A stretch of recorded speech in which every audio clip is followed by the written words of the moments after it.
guys, it's Ian from SS8000 Cars, and today is possibly the most exciting day we've had.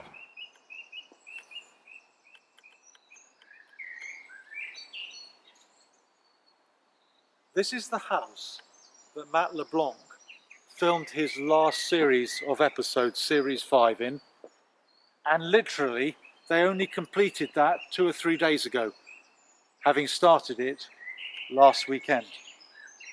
You can see today we've got the Ferrari Speciale, the Golf R, the Porsche GT4, the Audi S3 and the BMW X3 3-litre diesel. Not a bad selection of cars, and there'll be more coming over the next few months.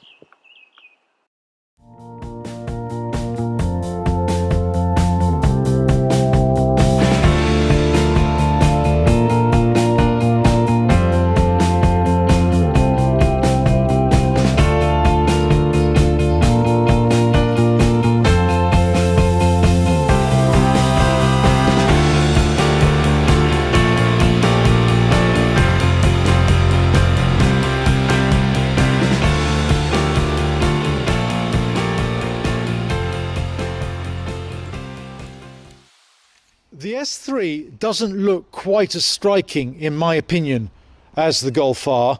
I think the Golf R, especially in two-door form, actually is quite a striking looking motor car.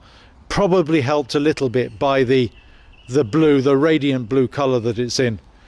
But the nice thing about the S3 is they both use the same engine, a 2-litre turbo, producing 297 brake horsepower. So it fairly flies, and as an everyday car I like the S3 because it's quiet and it's sophisticated, and it really is quite beautiful inside. It's definitely a notch up on the Golf R. So if I take you in, you can see that it has leather seats as standard, and it's nice quality leather. I mean, Audi know how to build a car. It's sort of almost hewn from granite. It is so well put together. They come with the S-tronic double clutch gearbox, which is really being developed to such a point today that it's almost indistinguishable from a normal auto box. And then you have the standard quad exhausts, which I think, so they lend a purposeful look to the rear of the car. In between the double exhaust on either side, you have the standard diffuser. But it's a little bit of a Q car because, to be honest with you, other than the badging and the 4 exhausts, I'm not sure you would actually know that this car had the performance potential that it does. 0 to 60 in 4.8. on to a top speed of 165. It's a seriously fast car. So we'll move over to the Golf. We will come back to the Porsche and the Ferrari, of course, but we'll move over to the Golf.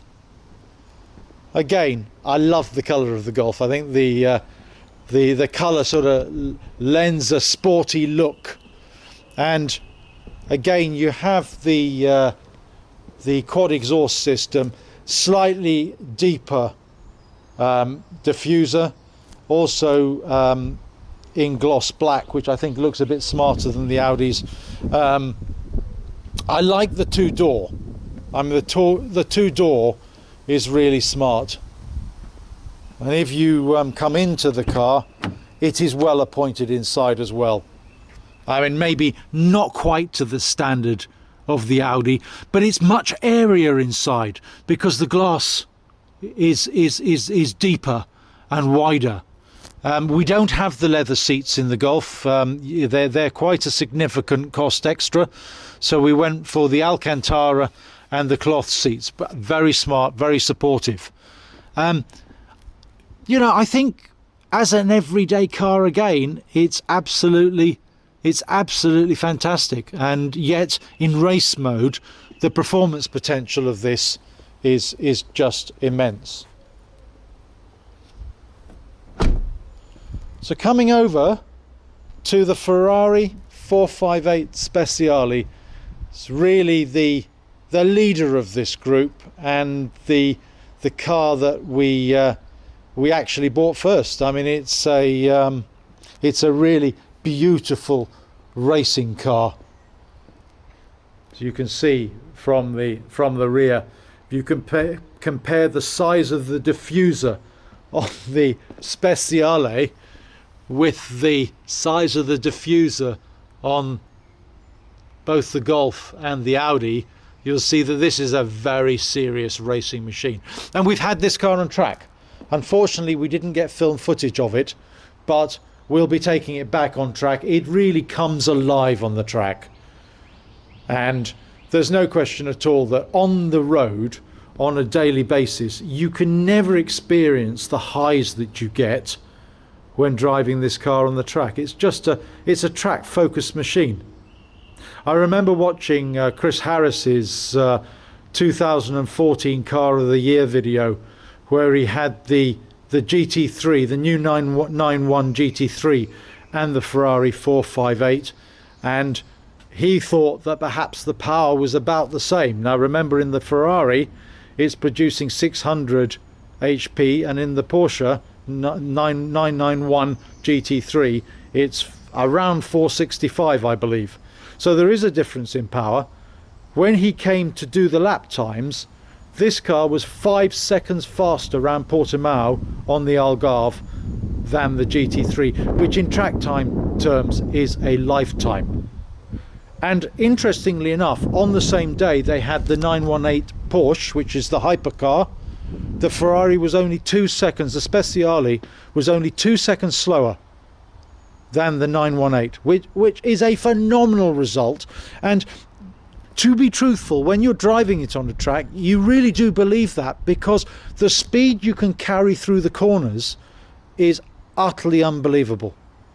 It is so fast out of a corner, and because it has side slip control, which effectively manages steering input and throttle input and balances the car, it actually allows the non-expert like myself to drift the car, which is quite an experience, because I would never ever risk drifting a car like this Ferrari, especially with the value that the Ferrari has, round a corner. But you can do it, and it makes you feel like a racing driver.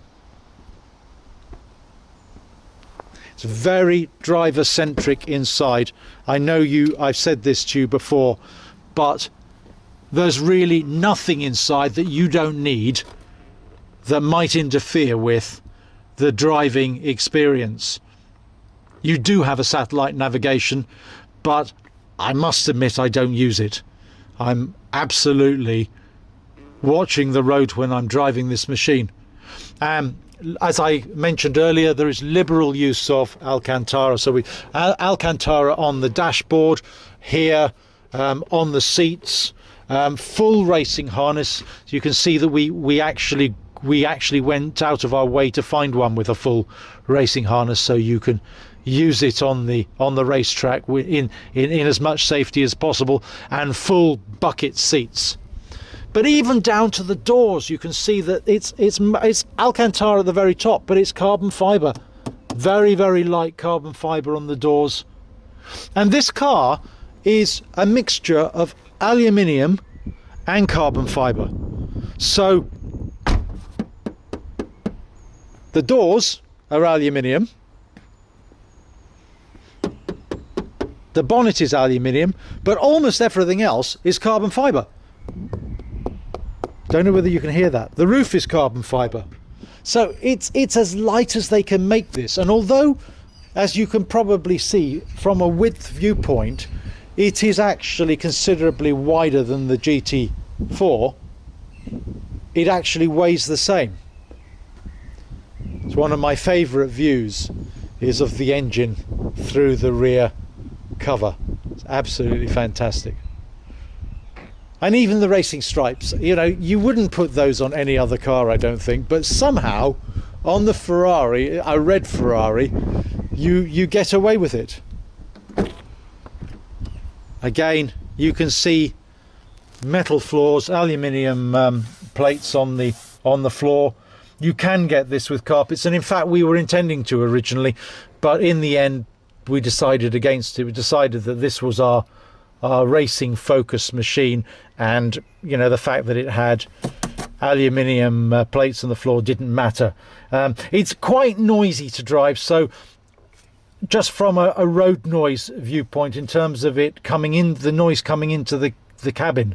So although the actual ride, especially in bumpy road mode, because you can see on the steering wheel you have the soften dampers button, which they call bumpy road, it makes a difference, and it's very, very easy to drive on even roads of uneven surfaces. But the noise that comes into the cabin at 60, 70 miles an hour, really, you have to talk loudly at that speed to converse with your passenger.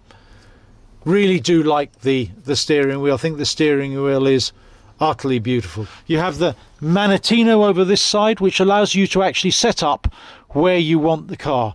So you've got the wet setting, obviously, for when it's slippery underfoot. Sports setting, which is where I would normally have it. Race setting. Now in race setting you can pull up onto the left hand binnacle screen here. You can actually pull up all the different components insofar as it relates to the temperatures of the car. So it tells you what your tyre temperatures are, tells you what the engine temperature is, so you know when you're ready to start pushing it. Lovely carbon fibre paddles, love that. Alcantara on the rear of the steering wheel, just lovely. But it's a lovely, lovely driver focused machine. Rev counter right in the middle of the binnacle, which I love. And then on the right hand side is all your trip information, and your you can have your speed up there, or your satellite navigation if you're using it.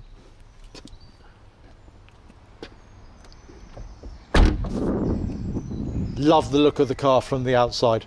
I have to say, I think Ferrari got this car absolutely spot on. And really, even down to the rear spoiler, you know, everything is relatively subtle on the car. I mean, there's nothing wrong with cars with large wings, as we'll talk about in a second with the GT4. But there's no question that if you don't have to have a big rear wing, I think it adds to the looks of the car.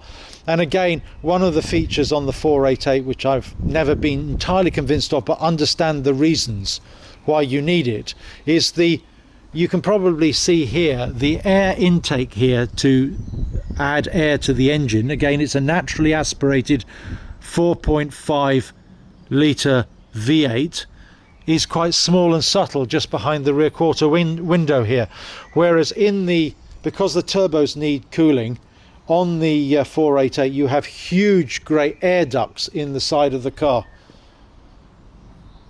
You know, whereas I think the ones, again, you have them on the rear just before the spoiler, and you can see this is a grille as well, so it's allows air to come through to the engine, no problem at all, and dissipate from the engine. But I think I do think with the Speciale they just achieved a pinnacle. I mean, everybody had always been very complimentary about the looks of the 458. I think with the Speciale they turned it up to 11. Which brings me neatly on to the car on the road I like driving the most, and that's the GT4, based upon the Cayman GTS, although Porsche would tell you it is very much a different car. It runs GT3 suspension entirely at the front and unique suspension at the rear, and you have adjustable camber shims, which allows you to set the car up 3 different settings for the front, 3 different settings for the back. If you do take this car on the track, you can set it up the way that you want it. And as you can see, although I do slightly prefer not having a rear wing, the rear wing is there to allow you to have maximum downforce or in slippery mode, which allows you to reach the top speed of the car. Just a fantastic looking car. They put a completely new front spoiler on the GT4 that incorporates 3 new heat exchangers behind the grills, make the cooling much more efficient. and also helps with the downforce, which on a car like this you absolutely need. I talked earlier about Evo magazine. Evo magazine's car of the year 2015 was the GT4, and then earlier this year they did a track car of the year where this car came third in amongst track focused cars that you would not normally drive on the road, so cars like the Radical. Inside, fairly focused, but very comfortable. We didn't choose the bucket seats simply because they don't recline and they're a bit awkward to get in and out of, if the truth be known. But they're very comfortable, they hold you well, and we like the Alcantara covered steering wheel. We think that's lovely. Said before, exactly the same as the 918. And you know, the basic dials in front of you are no more and no less than you need. But it's got full sat nav, as you can see from the centre, and I have covered that in a recent review that I did. All leather and Alcantara, so it's a very nice workplace. And we opted for the carbon fibre on the doors, along the dash and in the centre console, which we liked. Although one of the guys that watches our videos did actually tell us that in the GT4, unlike the standard Cayman, the aluminium that's used on the GT4 is solid aluminium, as opposed to being aluminium look-alike, basically made in plastic. I have to say, you know, the standard of fit and finish in the Porsche is absolutely fantastic. Anyway, thanks for watching. It's Ian from SS8000 Cars signing off somewhat excitedly. What a set of cars, and what a place.